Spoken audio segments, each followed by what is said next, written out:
اے دوست تجھے کیا معلوم بازار میں وہ کپڑا پہنچ چکا ہو جسے تیرا کفن بننا ہے۔ اے دوست تجھے کیا معلوم بازار میں وہ کپڑا پہنچ چکا ہو جسے تیرا کفن بننا ہے۔ انسان شادی بیاہ میں مشغول ہوتا ہے اور اس کو نہیں پتا ہوتا کہ قبر تم میں کفن کا کپڑا پہنچ چکا ہوتا ہے۔ اللہ اکبر کبیرہ۔ ایک آدمی کو دشمن نے قتل کیا اور نہر کے اندر ڈال دیا۔ کئی دن اس کی لاش نہر کے اندر ہی رہی تو پھول گئی، ایسی پھول گئی کہ جب اس کو نکالا گیا تو پتہ نہیں چلتا تھا کہ یہ کون ہے کون نہیں، پہچاننا مشکل تھا۔ یہ بھی پتہ نہیں تھا کہ کس شہر کا ہے۔ چنانچہ پولیس نے کاغذی کارروائی کر کے جو قریب بستی تھی اس کے عالم کو کہا کہ بھائی آخر مسلمان ہیں، آپ اس کو نہلا دیں، کفنا دیں اور دفن کر دیں، ہمیں تو اس کے وارث کا کوئی پتہ نہیں۔ لو جی، امام صاحب نے بستی والوں کو کہا کہ لوگوں نہلا تو میں دوں گا، میرے پاس کفن کے پیسے تو نہیں ہیں، تو کفن کے پیسے دو۔ دیہاتی علاقوں میں لوگوں کے پاس کھانے پینے کے لیے چیزیں تو ہوتی ہیں، سپینڈنگ کیپیسٹی نہیں ہوتی، کیش نہیں ہوتا۔ انہوں نے کہا مولانا اعلان کر دو مسجد میں۔ بستی میں اعلان ہوا، لوگوں لاوارث نعش ہے، کفن خریدنا ہے، اس کا چندہ کرو۔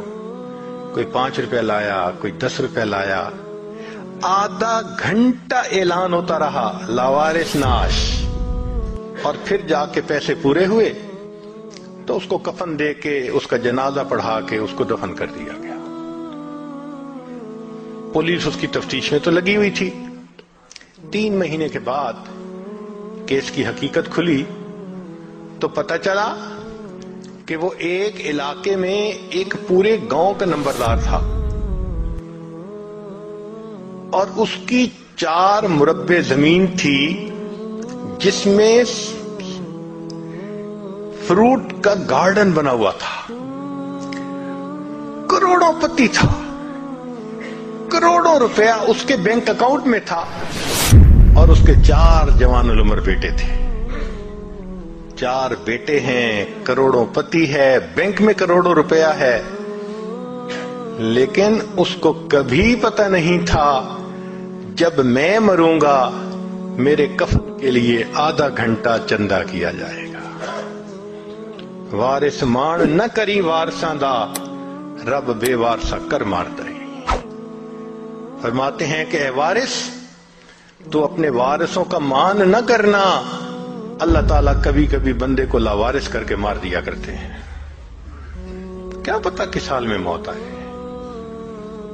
اس لیے نبی اسلام نے فرمایا کن فی الدنیا کأنک غریب او عابر السبیل، دنیا میں ایسے زندگی گزارو جیسے کوئی مسافر ہوتا ہے یا جیسے کوئی پردیسی ہوا کرتا ہے۔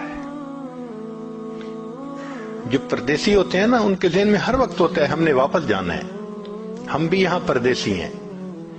ہر وقت یہ سوچ رہنی چاہیے کہ ایک دن ہم نے واپس اپنے وطن جنت جانا ہے، مگر غفلت آ جاتی ہے۔